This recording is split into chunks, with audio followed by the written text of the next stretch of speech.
할렐루야. 말씀으로 하루를 여는 10월 27일 목요일 삼천교회 아침 묵상입니다. 오늘 말씀은 열왕기하 2장 21절 말씀입니다. 엘리사가 물 근원으로 나아가서 소금을 그 가운데에 던지며 이르되 여호와의 말씀이 내가 이 물을 고쳤으니 이로부터 다시는 죽음이나 열매 맺지 못함이 없을지니라 하셨느니라 하니. 아멘. 불의 선지자 엘리야의 승천을 똑똑히 목격한 엘리사는 그 후계자로 인정을 받았고 놀라운 사건의 증인이 돼서 담대하게 사역을 시작할 수가 있었습니다. 엘리사는 엘리야의 겉옷을 물려받았습니다. 그 옷을 들고 요단 강물을 내리치자 강물이 이리저리 갈라졌습니다. 엘리야에게 임했던 그 능력이 엘리사에게도 임한 것입니다. 그 모습을 보고 있던 여리고의 선지자 제자들은 적법한 엘리야의 후계자로 엘리사를 인정합니다. 그리고 그 앞에 엎드립니다. 엘리사의 권위를 인정한 여리고 사람들은 그에게 임한 하나님의 능력을 믿고 엘리사에게 한 가지 간청을 합니다. 여호수아 시대 이후부터 폐허가 된 그 성읍 여리고, 위치는 좋지만 물이 형편없이 나빠서 토산이 익기도 전에 떨어져 버린다는 겁니다. 열매를 제대로 맺지 못하는 것입니다. 여호수아 6장에 보면 여호수아가 여리고성을 함락시킨 후에 그 성을 저주합니다. 누구든지 이 여리고성을 재건하려는 사람은 그 기초를 넣을 때 맏아들을 잃을 것이고 이 성에 문을 세울 때 막내 아들을 잃으리라는 저주의 내용입니다.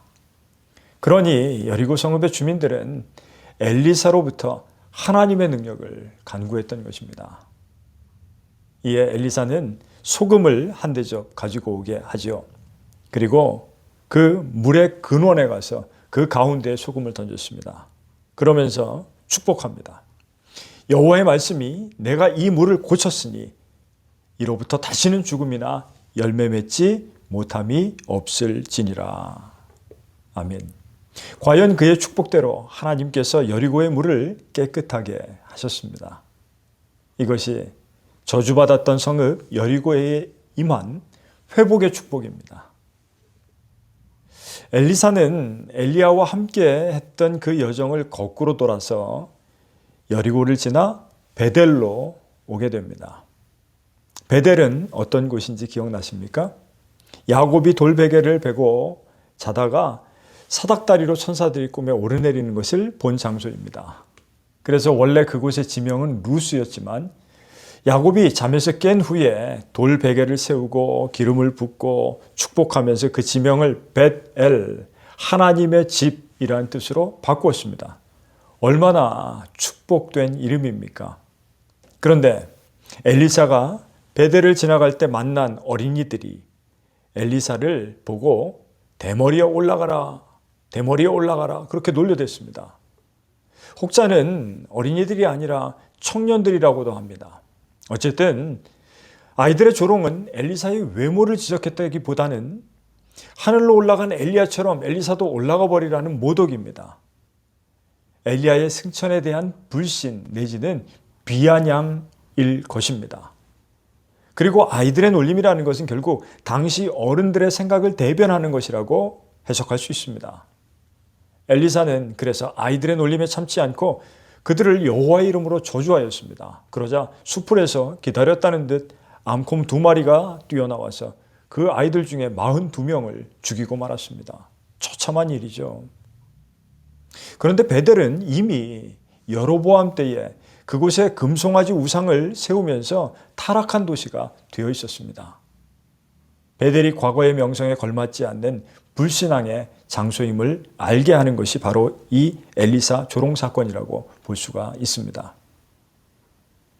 오늘 우리는 여리고와 베델의 흥망을 보면서 영원한 저주와 축복이 있을 수 없고 늘 하나님을 경외함으로 또 하나님의 능력을 우리들이 인정함으로 우리는 축복의 길에 서 있어야 한다는 경각심을 갖게 됩니다. 여리고도 베델도 엘리야의 제자들이 모여있던 곳입니다. 그러나 그 결과는 완전히 달랐습니다. 오늘날도 많은 그리스도인들이 있지만 우리는 과연 축복의 자리에 있는지 저주의 자리에 있는지 우리의 언행을 경계하고 마음과 신앙을 단속해야 하겠습니다. 엘리사에게 임한 하나님의 능력을 인정하고 간구했던 여리고 성읍의 주민들과 같이 하나님의 능력이 혹시 우리에게는 그동안 저주였을지라도 쓴 물의 근원을 바꾸셔서 단물의 근원으로 살아나는 축복이, 회복되는 축복이 여러분들 가정에 임하시기를 주님의 이름으로 간절히 축원합니다. 기도하겠습니다. 거룩하신 하나님, 능력의 주님, 저주받았던 우리 인생의 쓴물이라도 하나님의 능력으로 단물로 그 근원이 바뀌게 하옵소서. 주님의 옷가에 손을 대어 혈루의 근원이 마른 여인처럼 죄와 질병의 근원은 마르게 하시고 복의 근원은 넘쳐나게 하옵소서. 우리 주 예수 그리스도의 이름으로 간절히 기도드리옵나이다. 아멘.